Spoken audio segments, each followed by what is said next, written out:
do this podcast, and the whole community is so hearted right now because of what just happened this week, the loss of another Padre icon. Yeah, one of the great ones, the Crafty Lefty. Randy Jones has passed away at the age of 75. He was a legendary pitcher in the 1970s with the Padres. He had fought back from cancer twice. He was just an unbelievable individual. Self-made from California, came here, stayed here, lived here. He strung together some unbelievable seasons wearing the Padres brown and gold. I call him the old left-hander. He overcame so much. He was a junk baller in the era of superstar frontline pitchers. Think about when he was with the Padres in the mid-70s and they weren't very good. He would be their lead guy in the rotation, and he'd go against the other team's lead guy. Steve Carlton, Tommy John, Don Sutton, Catfish Hunter, Jim Palmer, Viter Blue.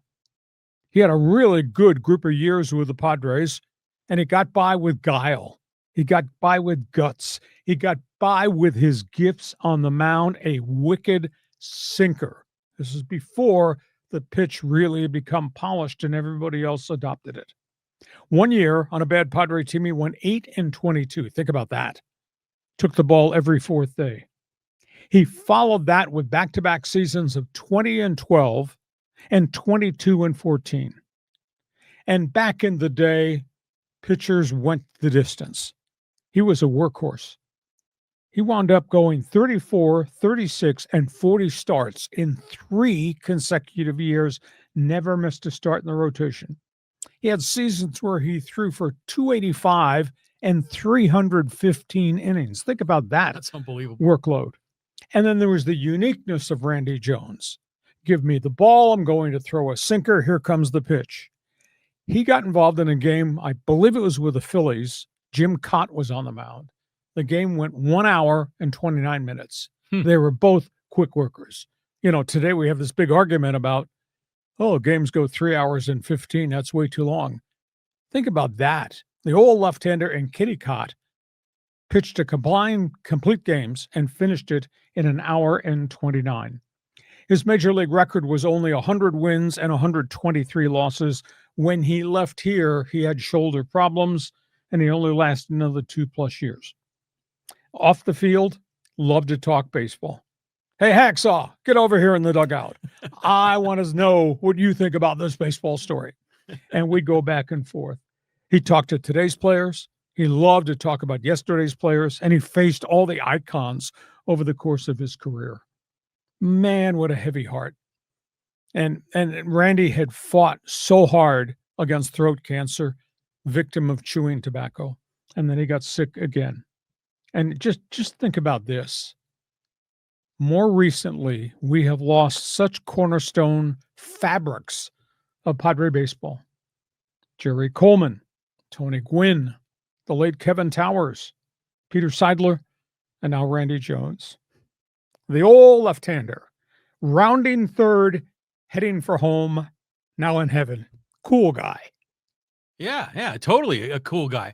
And I remember seeing his name like in the mid-70s, because back then the Padres and the Giants are always near the bottom of the NL West, but he was the guy that piled up all the wins.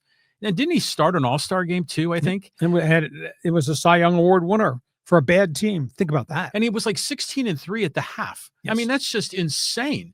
So it's kind of cool how, bad teams have really special players that, that for whatever reason, the team doesn't work it out. But do you think he is the first Padres superstar, or was that Dave Winfield?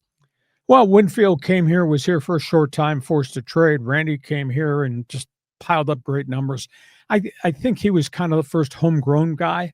I mean, he was from Southern California, went to Chapman College in Orange, and then came to the Padres. I would say legitimately he might be the first popular star the Padres ever developed. Yeah, he's just a good guy. I mean, just like the classic ambassador for the team. Yep. Do you remember, 10, 15 years ago in the pregame show, they used to have Padres Social Hour that preceded the pregame show. And Jesse Agler was the host there, but Randy Jones was frequently on there.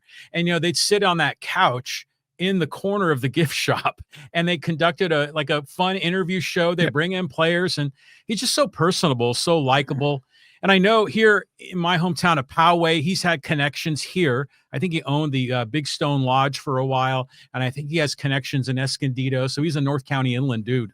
A real personality, just friendly and everything. And your heart aches.